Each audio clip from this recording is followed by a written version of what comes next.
The restaurant smelled like lemon and salt, the kind of place my mother liked because it felt expensive without being loud. She lifted her glass of white wine, her bracelet catching the light, and smiled at my sister. "You could learn a lot from Calla," she said, turning to me. "She built everything on her own. No excuses, no self-pity." The table, my parents, Calla, and a couple of family friends laughed softly, like it was a compliment and not a verdict. Calla tilted her head, feigning humility. "Mom," she said, pretending to blush. "You make it sound like I run an empire." "You do," Mom said, tapping her glass against Calla's. "You work hard. You're focused. Not everyone can say that." Dad smiled the way he always did when Mom talked small, polite, distant. He reached for the bread, avoiding my eyes. I tried to focus on my plate, but Mom's tone lingered, polished and cutting. She had practiced it for years, the art of praise that sounds like pity when it's aimed at me. "Arden's doing fine," Dad said quietly. "A peace offering no one wanted." Mom chuckled.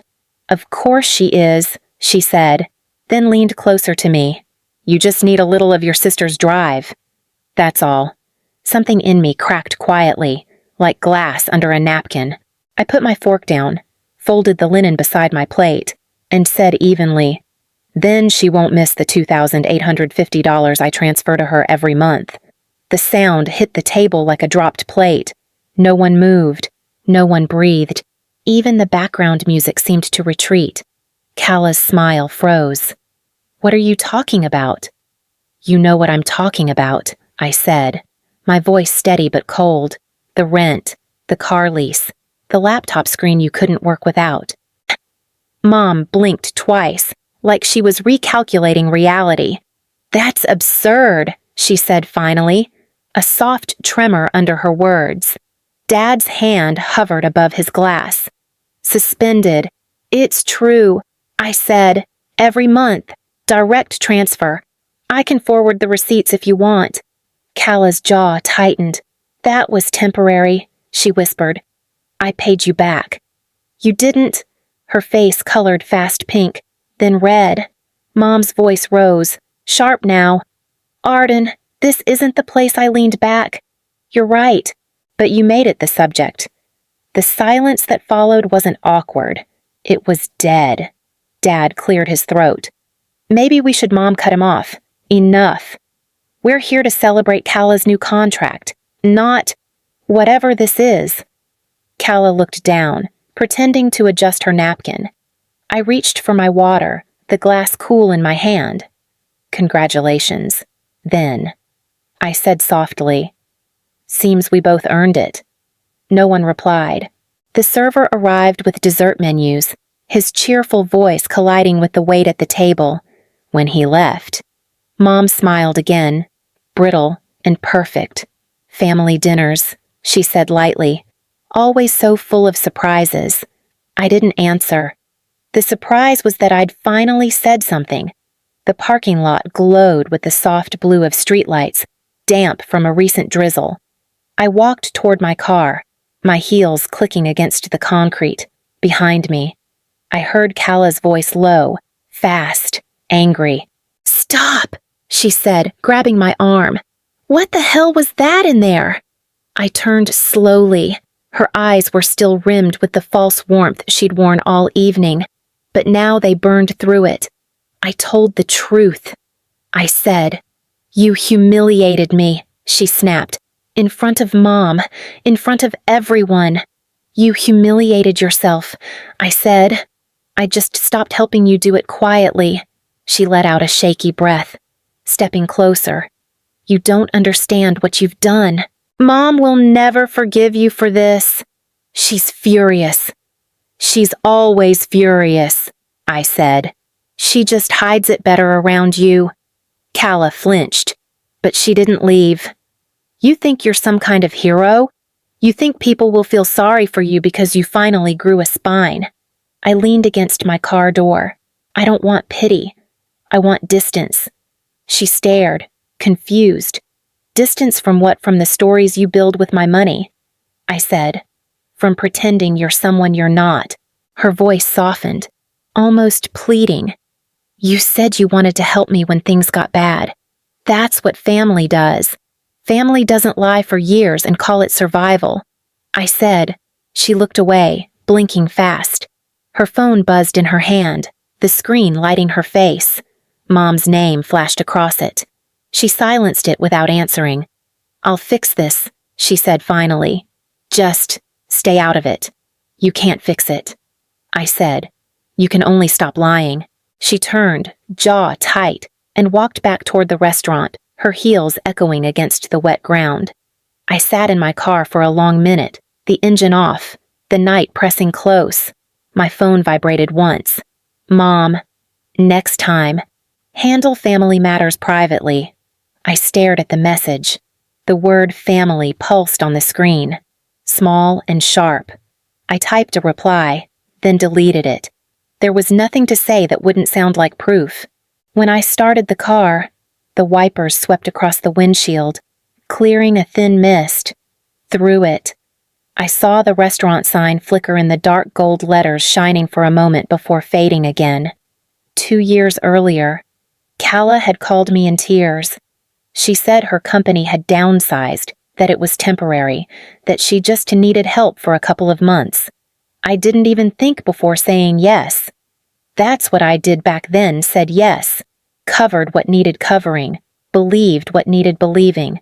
Now, sitting on my couch with my laptop open, I scrolled through my banking history. Each line felt like a bruise I'd forgotten about. Rent $2,850, car lease $500, utilities, groceries. Just this one time. The list didn't stop. When Calla's temporary turned into permanent, I told myself she'd figure it out soon, but she didn't. She just got better at acting like she had. Her Instagram filled with photos Calla in a white sundress on the rooftop of some brunch spot. Sunlight catching the edge of her glass. Self-made. She'd captioned one of them. I had stared at it for a long time, wondering if anyone else noticed the cracks. That apartment in Belltown, with the view of the water she bragged about every month. I wired the rent. When her car lease renewal came, she sent me a crying emoji and said she'd pay me back once her brand work came through. It never did. I kept telling myself it wasn't about money. That's what made it worse. It was about keeping her safe, about being useful, about holding our family together in the only quiet way I knew. I remembered the day she bought a ring light and called it an investment. She was sitting cross-legged on her couch, talking about partnerships and engagement rates. You'd be amazed, she said. People believe what they see. I had laughed, but not because it was funny. A week after the dinner, I found myself replaying those moments. Every apology she'd made, every promise she hadn't kept. The truth was, I wasn't angry about the money. I was angry about how easily she'd let me disappear behind her success. When Dad stopped by to check in, he didn't mention the dinner. He sat across from me, eyes gentle but evasive. She didn't mean to upset you, he said. She or Mom, I asked. He sighed. Both, maybe. Dad, I said quietly. Do you know how much I've been sending her? He frowned. I thought she was doing fine on her own. She's been doing fine on my account. He looked away, hands tightening on his knees. Your mother doesn't need to know the details, he said softly. It would only make things worse. There it was again, the family rule. Silence keeps the peace. After he left, I opened a spreadsheet and started adding up everything from the past 14 months. The total looked unreal, but the proof was in the numbers. I saved the file under one-word scaffolding. I sat there a long time, listening to the hum of my refrigerator, feeling something inside me settle, not peace. Exactly, but recognition. I had built her world piece by piece, dollar by dollar, until it looked like success. And maybe, without meaning to, I had built my own invisibility right alongside it. The first client canceled on a Tuesday morning. The email was polite, full of thanks, ending with, "We're moving in another direction." 2 more followed before the week was over. No explanations, just distance. At first, I thought it was coincidence, bad timing, shifting budgets. But then an old colleague sent a message. "Hey, everything okay? Heard you were having some issues with a tax audit." I stared at the screen. I hadn't spoken to him in months. When I asked where he'd heard that, he hesitated. Calla mentioned it over drinks. Said she was worried about you. Worried? The word burned. That night. I called Calla. She didn't answer. I tried again. Straight to voicemail. Her voice came through cheerful, practiced. "Hey, it's Calla. Leave it short and sweet." I hung up. The next morning, I logged into LinkedIn and saw a string of new profile views, people from her agency. People who didn't know me. They were looking, checking, sniffing around the edges of the story she'd built. By the end of the week, my phone buzzed nonstop messages from clients, former coworkers, one even asking if I was okay after everything. I didn't respond. I didn't trust my own anger yet. Instead, I opened my banking app and scrolled back through the transfers. Each one had a note: rent, utilities, phone, groceries, my name, her account. I printed them out page after page until the printer hummed warm against my hand. Then I opened my email and typed 3 addresses: Mom, Dad, and Calla. Subject for context attachment scaffolding, XLSX. I didn't write a message. I wanted the numbers to speak louder than me. 10 minutes later, my phone buzzed. Dad called first. I let it ring. Then Mom. I didn't pick up. When Calla finally texted, it was short. "You didn't have to do that." I typed back, "Neither did you." No reply. That night, I sat by the window, the city outside half lit, the sound of rain blurring the skyline. My laptop was still open, the spreadsheet glowing pale against the dark. 14 months of payments, 14 months of silence. Mom's email arrived near midnight. No greeting, no apology, just a single line. "This is not how family handles things." I read it twice, then closed my laptop. The next morning, my inbox was empty. No new messages, no calls. Just quiet, the kind that feels like waiting for a storm to finish what it started. In that quiet, I realized something. Calla hadn't needed to destroy me to protect her lie. She just needed me to stay quiet again. And this time, I wasn't planning to.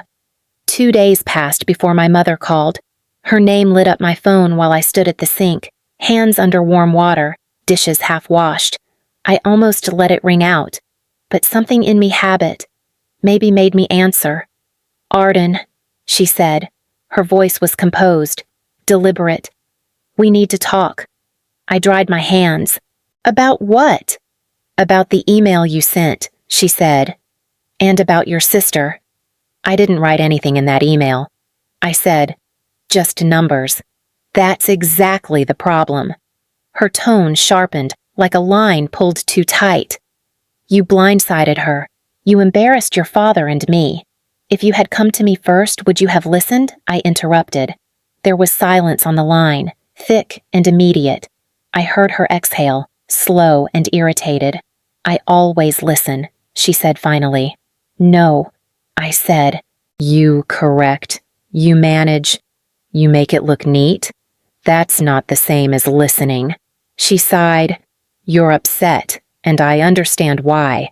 But dragging private matters into family spaces, making Calla look like what I asked." Her voice lowered, like a liar. "She is one." Another pause. I could hear her footsteps on hardwood, pacing. "You don't know everything she's dealing with," she said. "You don't know the pressure she's under." "Mom," I said quietly, "I've been paying her rent for over a year. I know exactly what she's dealing with." She went still. The silence that followed was longer this time, less controlled, less performative. When she spoke again, her tone had shifted. "We thought she was helping you," she said softly.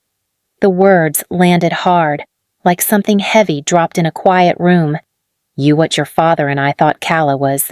Giving you money. Helping you get back on your feet after that rough patch with work. I couldn't speak for a moment. My throat tightened, not with anger, but with something colder clarity.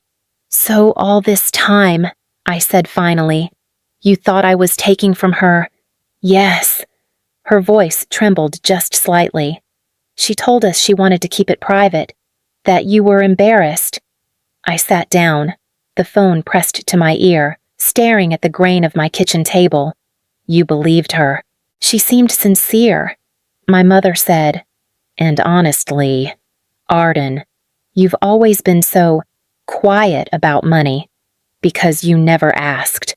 I said, you didn't want to know. Her breath hitched. That's not fair. It's true, I said. You never wanted to see me unless it fit the version of the family that looks good in public. The successful daughter, the helpful mother, the quiet one who doesn't make scenes. She didn't answer. Somewhere behind her, I could hear a clock ticking. Then, very softly, she said, you've always made things harder than they need to be. I almost laughed. No, Mom, I've just stopped making them easier for everyone else. There was a long pause, long enough that I thought she'd hung up. Then she said, barely audible, I didn't want to believe it. The line went dead. I stayed there for a long time, the phone warm in my hand, the room silent except for the faint hum of the refrigerator. Outside, rain hit the glass in steady rhythm, each drop sounding like something that couldn't be unsaid. A week passed without a single message from my mother or Calla. The silence felt manufactured, like they were waiting to see if I'd apologize first. I didn't. Late Thursday afternoon, a mutual friend from college, Erin, called. Her voice was cautious, almost apologetic. Have you talked to Calla lately? She asked. No, I said. Why, I think she lost her job. Erin said. It's all over her office Slack. Officially it's downsizing, but, well, people are saying she didn't actually have an active client account for months. I leaned back in my chair, the news landing quietly. Thanks for telling me. She'll be okay, Erin added quickly. She always lands on her feet. I didn't respond. That night, I scrolled through Calla's social media. Her page looked the same, bright, polished, curated. But the captions were different now. No new collaborations, no sponsored posts. Just recycled smiles and recycled light. 2 days later, I got a text. Calla. Happy now, I stared at it until the words blurred. Then I typed back no. I never wanted this. She didn't answer. The following week, Dad showed up at my apartment unannounced. He stood in the doorway holding a takeout bag, eyes tired. Your mother doesn't know I'm here, he said. I stepped aside to let him in. Then why are you? He set the bag on the counter. Calla's having a hard time, he said quietly. She's behind on her rent. Her car was repossessed last night. She'll figure it out, I said. He nodded, but his voice softened. You two have always needed each other. You just show it differently. I looked at him. You mean one of us takes care of the other, and one of us gets applause.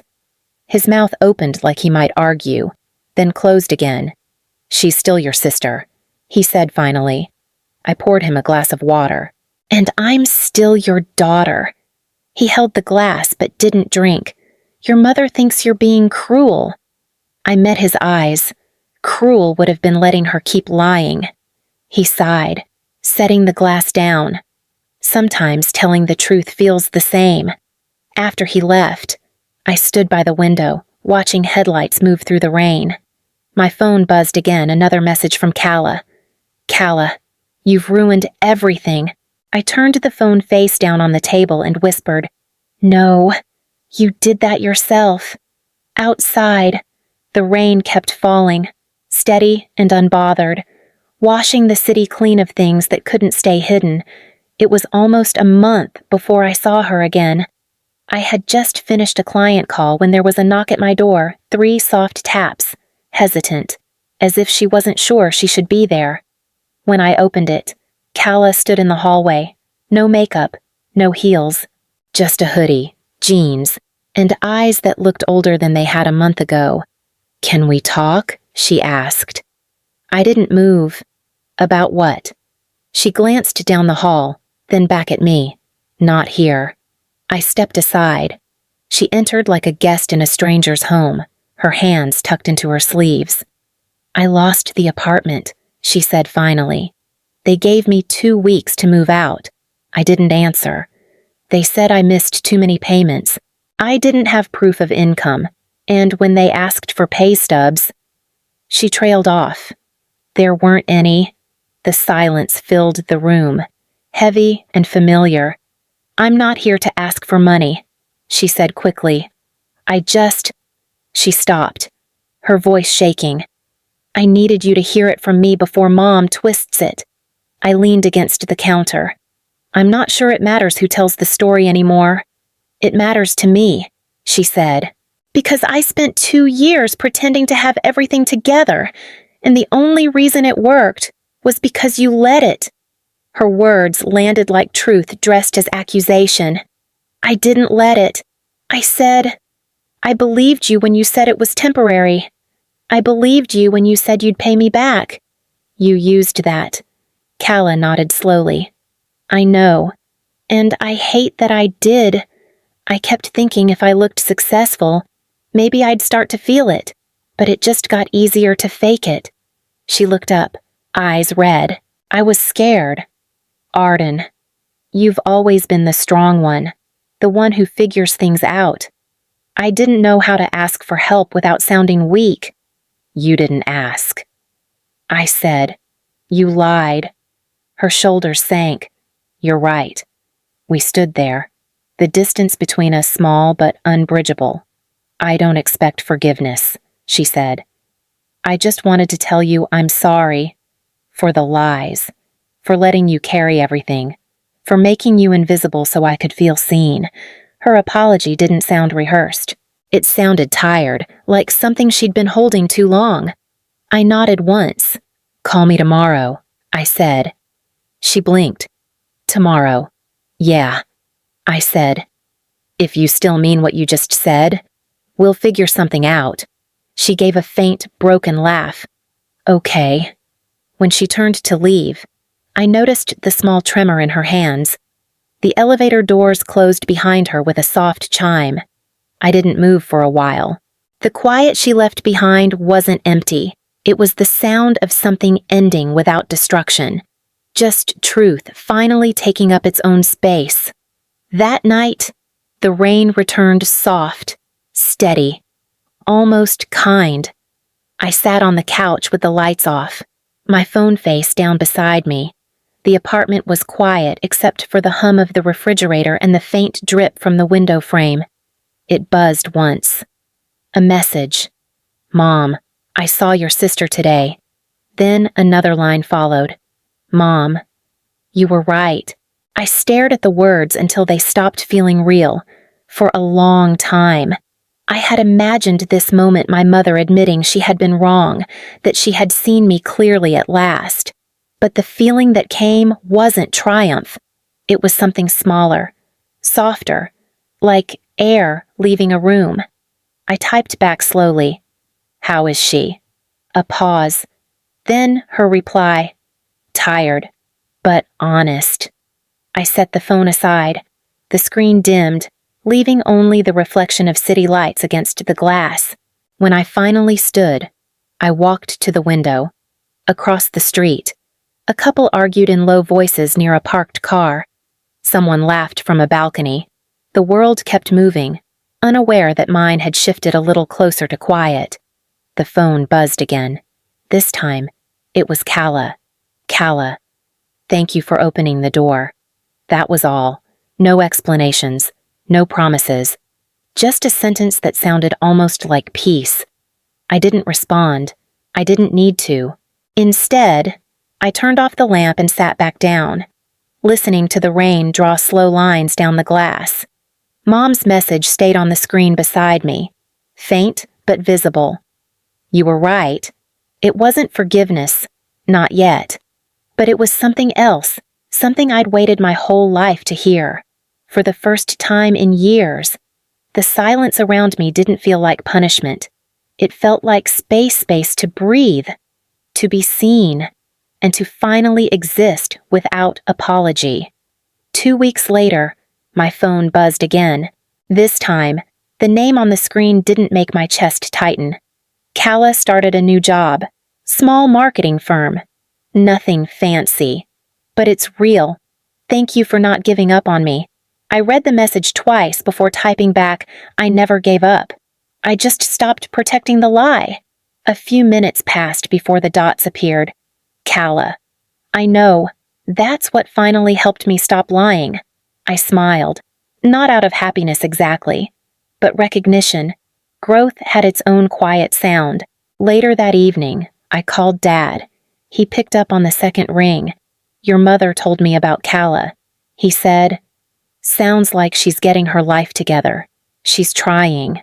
I said. He hesitated. You did the right thing, Arden, even if it didn't feel right at first. His voice cracked slightly on the last word, and for the first time, I heard guilt there, not pity. Thanks, Dad, I said. That means more than you think. After we hung up, I stepped out onto the small balcony, the air cool and damp. The city shimmered below, headlights sliding across wet streets. I opened my messages again. At the very top was one from Mom, sent earlier that day. Dinner soon, just us. No punctuation, no instructions, no conditions, just an invitation. I didn't answer right away. I watched the streetlights blink against the puddles and thought about how long it had taken for the truth to make room for itself. When I finally replied, I wrote only 3 words. Yes, just us. The message sent, quiet and final, like the closing line of a story that had finally told itself.